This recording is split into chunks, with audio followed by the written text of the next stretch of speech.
Hello everyone, my name is Veda and I am so excited and honored and scared to be this month's Witchcraft Mentor of the Month. I'm feeling very shy, but I hope that what I have to say resonates with you and I hope that you can take something from this. Yeah, like I said, my name is Veda and I make content on YouTube. Sometimes I post on Instagram, maybe. I am a witch and I've been practicing for who knows how long, but I've been studying and researching and redefining my beliefs for the past 8 or 9 years, but I have not been on an upward trajectory of practicing since that moment that I really kind of discovered it and became involved in it. I think there's a lot of talk that you have to be this perfect witch and practice every single day without fail, and if you do, then maybe you're less than, or maybe you're just not dedicated enough or something like that. But there are circumstances in life where things don't go exactly the way that you hope they will. I am still a student and I'm learning and growing every single day and allowing myself the patience to do that. Everybody's path is different, everybody's journey is very unique, and I'm just here to tell you that. I just hope that you allow yourself the space and the grace and the patience to grow into your practice.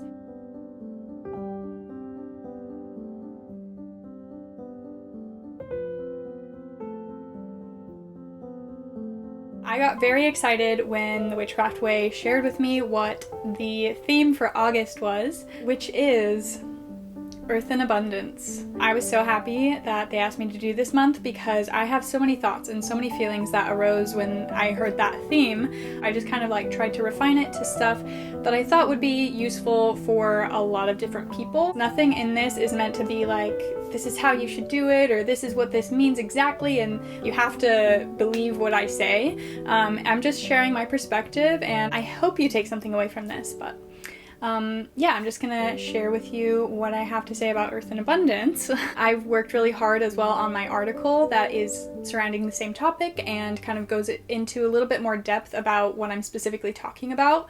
Anyway, I hope you enjoy, and thank you so much for being here with me today.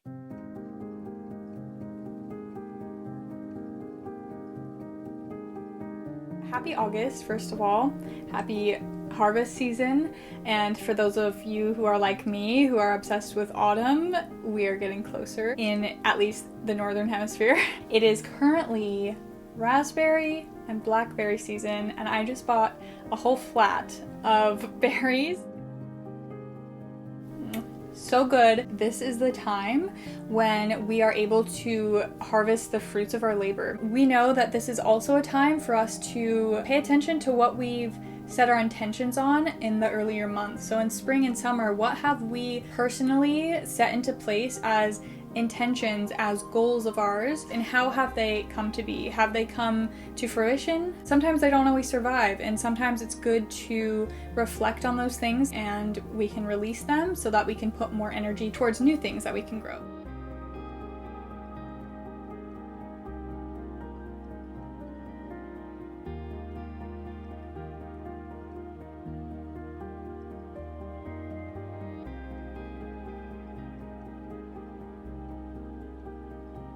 Yes, although a bit of a strange way to start off, I just feel like it's so necessary to address this to begin with in order to further explore this topic. And I was really brainstorming about this. My initial thought was how disconnected we are and how much of a divide there is between humanity and the earth. We usually would probably think of nature, which we see as outdoors. We see it as deep forests or meadows or lakes and oceans, places that you go to get away from things. There's a lot of sacred energy there. There's a lot of nature spirits that you can encounter and a lot to learn from those places. But considering that those are places that you have to travel to usually, thinking in the sense of in order to connect with nature, we have to go out and seek it elsewhere. It sort of just separates us from the land that we live on, the earth that we live on. What often is neglected and ignored is the abundance of the earth in all things that is surrounding us at all times. Every single thing on this planet was born of this planet. Whether that's, the great tree that's outside or in the forest, or whether that's the house that you're living in right now. Even things that we think of as man-made or manufactured in labs could only be made by those people because of what nature has offered to us.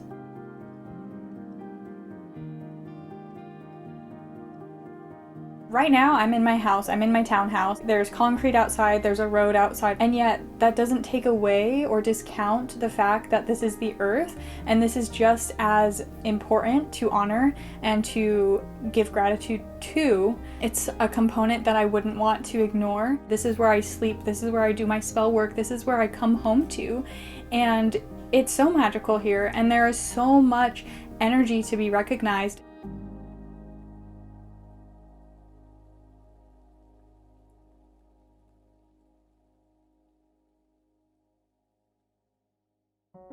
It might be a simple concept, or it might be a very eye-opening concept, but either way, just having that in your mind, knowing this was born of the earth, this was created using the resources of the land, resources that the earth has generously given to us. I think that will help us to witness and to experience Earthen Abundance every single day, and to reconnect with the earth in the way that I think most witches would like to. At least for me personally, that's one of the biggest things.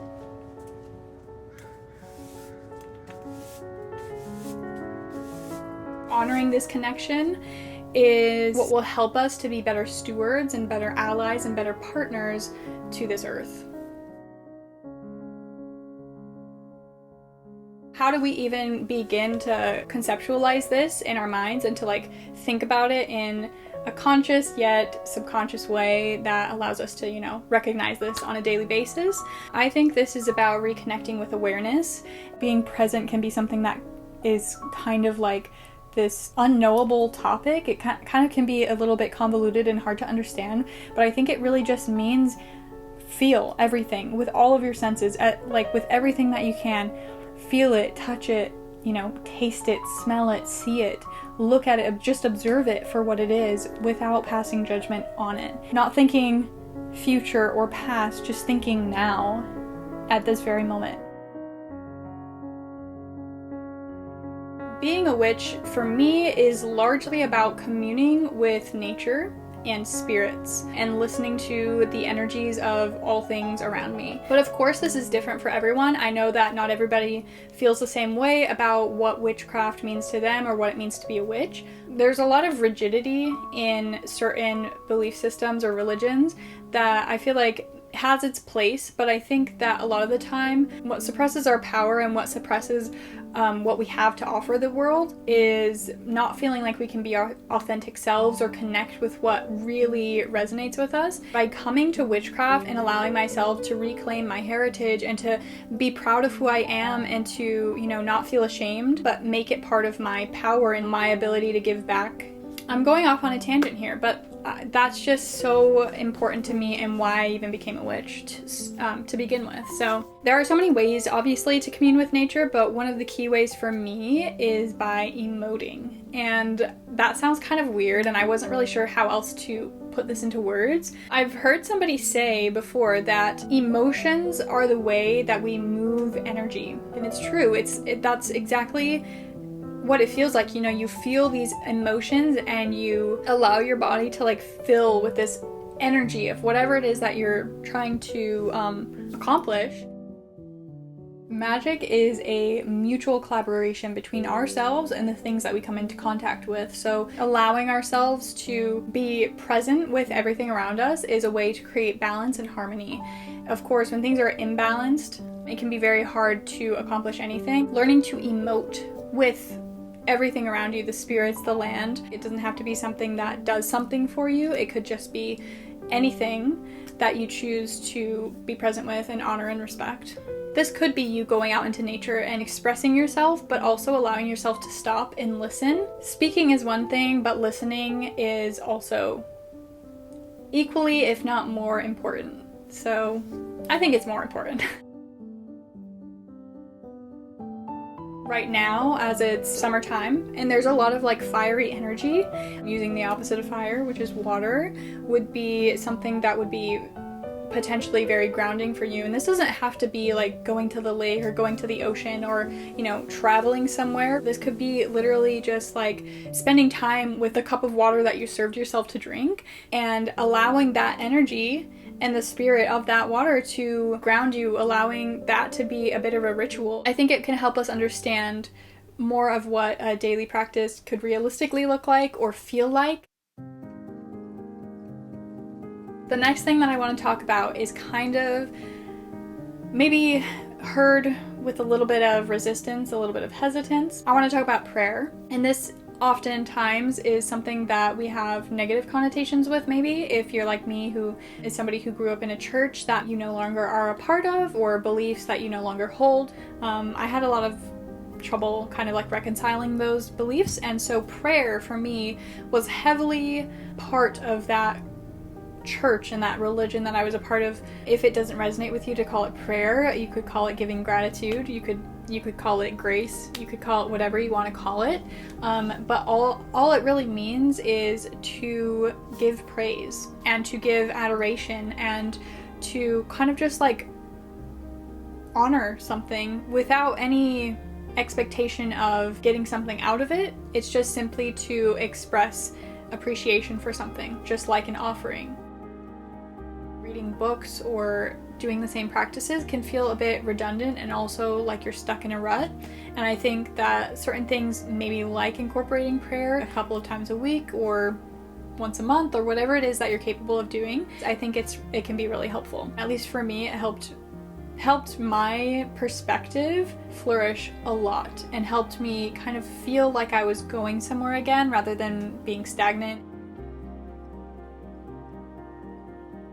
When you're using something, when you are partaking in some activity where you're utilizing some tool, you can recognize this object is serving me, this object is giving something to me or allowing me to partake in something, and to just recognize it for that, to just give gratitude to it. There are so many different ways to do this, but it could be something where before you pray, you cleanse yourself, you cleanse your space, and you sit down, or you kneel, or you stand with your hands in the air, whatever it is that you want to do. Just kind of like get this emotion out of you to express it in whatever way feels comfortable and authentic. Yeah, there are so many ways that prayer can manifest itself, and you could either, just like speak words from your heart, or you could chant, or you could sing, or you could dance and just express yourself through that whatever kind of emotion flows out of you. An offering doesn't have to just be like food and drink. It could be literally whatever you want. And prayer is one way that you can do this without having any tangible objects to give, but rather just like your time and your energy and your thoughts. Those can be offerings as well. Humans really affect the natural world, and I think oftentimes because there is so much of a divide between nature and humans, it can be forgotten a lot that what we do every single day really has an impact on the natural world. Some people's paths and their beliefs are going to be largely associated with the agricultural cycles. I personally observe the solstices and the equinoxes, but then also sometimes I will observe a couple of the other Sabbats depending on how I'm feeling or what's going on at that time or what I feel like I want to celebrate.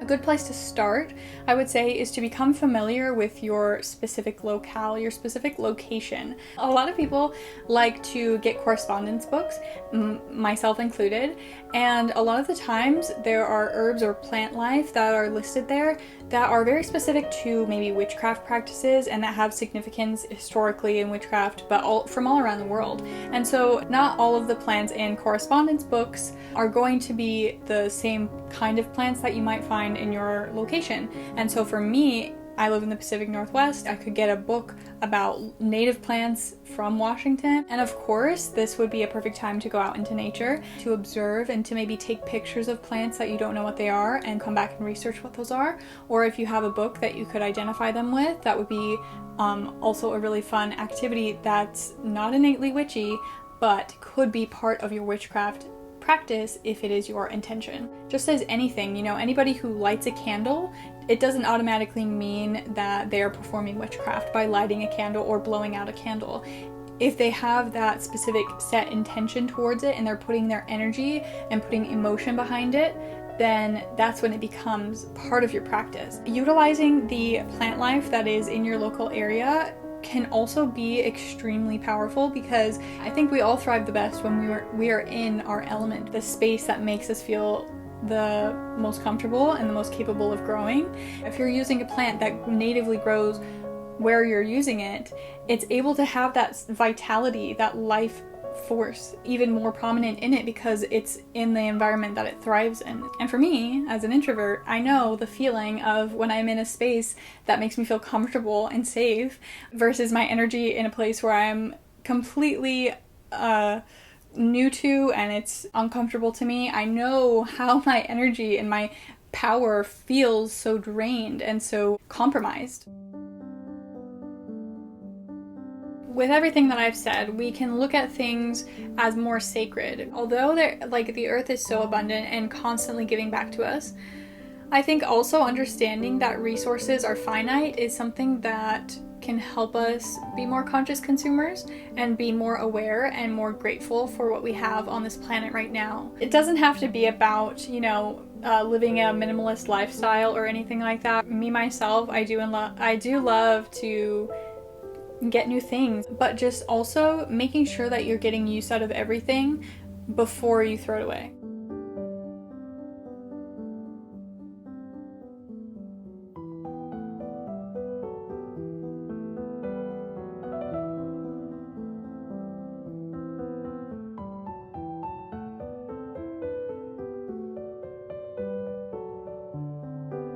Everything on this planet is finite, meaning it will come to an end. To reuse or recycle things that we already have is a good way to offer up respect to the planet, because the natural resources are not infinite as we might expect. Everything has its own energy that needs to be treated with respect, and if you're going to buy it to just kind of like throw it away, it's not actually going to be honored in the way that it should be. Our witchcraft practices shouldn't only exist when we are sitting at our altars, but I think that they should affect our lives on a daily basis, and they should change the way that we see the world, change the way that we live out our lives and the decisions that we make. A very common way, and a way that a lot of people I think enjoy giving back, is by tending to plants, whether that's indoors or outdoors. This doesn't have to be your own, garden or your own house plants. It could be tending to other people's plants. It could be going over to your friend's house and watering their plants while they're away. You could also volunteer. There are a lot of places like around here. There are produce farms that you could go to volunteer.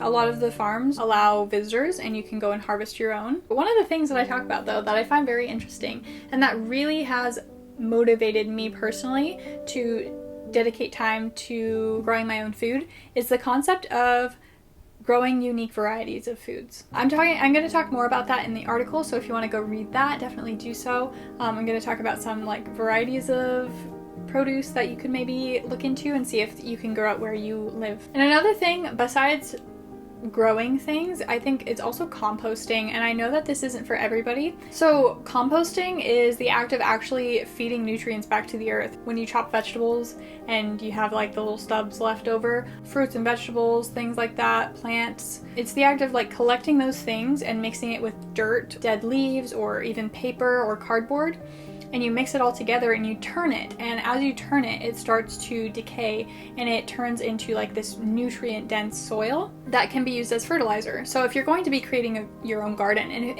especially if you do have your own land space, I think composting is something that is so rewarding. It's literally giving back in such a beautiful and bountiful way and perpetuating the cycle of abundance. There is always an energy to connect to. There is always something that is being neglected, something that is being ignored. The spirit of the earth that is in all things, that is in our own homes, is worthy of honor and respect and recognition. Understanding reality for what it is, this moment for exactly what it is is just so powerful and can really enhance, I think, anybody's spiritual practice.